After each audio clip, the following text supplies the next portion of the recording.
1 2 3 4 হাট্টিমা team team তারা মাঠে পারে ডিম তাদের খাড়া দুটো শিং তারা হাট্টিমা টিম টিম হাট্টিমা টিম টিম তারা মাঠে পারে ডিম তাদের খাড়া দুটো শিং তারা হাট্টিমা টিম টিম।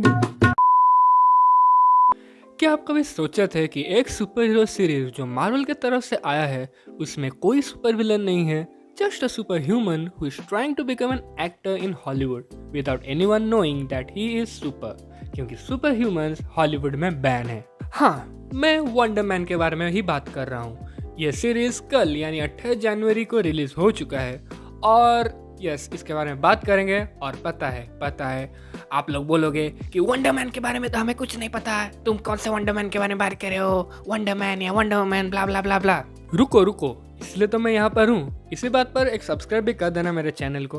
देख रहे हो मार्केटिंग? डैम। कॉमिक्स में साइमन विलियम्स एक रिच इंडस्ट्रियलिस्ट का बेटा होता है। वो उसके पिता के गुजर जाने के बाद विलियम्स इनोवेशन के कंपनी को इनहेरिट करता है।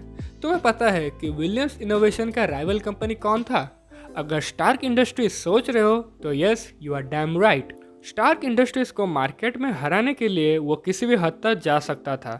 सो इसीलिए उसके भाई एरिक विलियम्स के कहने पर उसने कंपनी के फंड्स में गोलमाल किया, जिसके वजह से वो जेल गया। वो मानता था कि स्टार्क की वजह से वो जेल गया। अब ये राइवलरी रिवेंज बन गया। वो किसी भी कीमत पर स्टार्क इंडस्ट्रीज को बर्बाद करना चाहता था, इसलिए वो जाकर बैरन जिमो के साथ हाथ मिला लिया। और आपको तो पता है बैरन जिमो कितना खतरनाक मास्टरमाइंड है, वो एवेंजर्स लेवल थ्रेट है। सो इसीलिए वो साइमन विलियम्स को यूज करता है एवेंजर्स को खत्म करने के लिए। तो बैरन जिमो साइमन विलियम्स के ऊपर कुछ आयोनिक एक्सपेरिमेंट्स करता है, जिसके वजह से साइमन विलियम्स को आयोनिक पावर और इमेंस स्ट्रेंथ मिलता है, जो कि कॉमिक्स में कहा जाता है कि वो थॉर को या हल्क को भी टक्कर दे सकता है। वो इंट्रोड्यूस तो हुआ था एक विलन के जैसा, लेकिन बाद में जाकर वो एवेंजर्स का ही पार्ट बन जाता है और वो एक सुपर हीरो भी कहलाता है। एक मार्वल फैक्ट बताऊं, वंडर मैन, वांडा मैक्सिमम और विजन, इन तीनों में एक लव ट्रायंगल है। सो यस, वंडर मैन और विजन उन लोगों का तो कुछ अलग ही राइवलरी है। ये तो हो गया वंडर मैन का ओरिजिन स्टोरी कॉमिक्स है। सो अब हम बात करते हैं सीरीज के बारे में। सो एक लाइन में अगर बोलना हो तो इट्स रिफ्रेशिंग। सीरीज कुछ नया फील होता है, टिपिकल सुपर हीरो सीरीज से अलग फील होता है।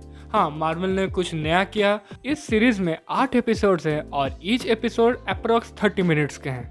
इस सीरीज का स्टोरी कॉमिक बुक से पूरा ही अलग है। उसमें कुछ भी कॉमिक बुक के इवेंट नहीं होते हैं। सिंपल सिर्फ फोकस किया गया है only about Simon Williams who wants to become an actor in Hollywood. उसके पास सुपर पावर्स है, पावर्स का ओरिजिन कुछ भी नहीं बताया गया। इसमें डिपार्टमेंट ऑफ डैमेज कंट्रोल का भी इन्वॉल्वमेंट था, जो कि साइमन विलियम्स के ऊपर कुछ प्रूफ चाहता था ताकि उसे एक बहुत ही एडवांस प्रिजन में कैद कर सके, जो कि सुपर ह्यूमंस के लिए ही बनाया गया है। उसके ऊपर प्रूफ पाने के लिए वो किसको यूज़ करते हैं? Trevor Slattery. जी हाँ, वहीं द मैंडरिन, और जो कि सैंक्ची में भी आपने देखा होगा, ट्रेवर स्लैटरी को यूज़ किया जाता है। सो यस, यही था वंडर मैन का पूरा स्टोरी, जो कि 8 एपिसोड में दिखाया गया है। इस सीरीज़ में याहिया अब्दुल मार्टिन और सर बेन किंग्सली, जो 2 मेन एक्टर है, वो बहुत ही अच्छा एक्टिंग के हैं and it's a good buddy comedy. उसके बाद यहाँ पर कैमरा एंगल्स, उसके एडिटिंग इस सीरीज़ का बहुत ही अच्छा था। लेकिन एक ही डाउन पॉइंट मुझे लगा कि कुछ एपिसोड में वो 30 मिनट रन टाइम भी मुझे थोड़ा ज़्यादा लगा, वरना it is a good and series, refreshing series. अब कुछ नया देखने को मिलेगा। हाँ, आपको टिपिकल सुपर हीरो स्टफ नहीं देखने को मिलेगा। अगर जो एक्सपेक्ट कर रहे होगे कि लार्ज फाइट्स और CGI बैटल्स होगा, वो इसमें नहीं होगा। डोंट एक्सपेक्ट दैट, ये आप स्किप कर सकते हो। पूरे MCU के कंटिन्यूटी में ये कोई भी ज़्यादा इम्पैक्ट नहीं डालता है। So yes, it's just a new super hero in the Marvel cinematic universe, जिसका ज़्यादा कुछ बड़ा इम्पैक्ट रोल नहीं होगा। अभी तो फिलहाल मल्टीवर्स फेज में नहीं है, बाद में हो सकता है। और बाद में भी अगर सीजन 2 निकाले तो उसके पावर्स का ओरिजिन भी दिखा सकते हैं। अगर आपने ये सीरीज़ देख लिया है तो प्लीज़ कमेंट में बताइएगा आपको कैसा लगा। और अगर आपको ऐसे वीडियोस अच्छे लगते हैं तो देखते रहना।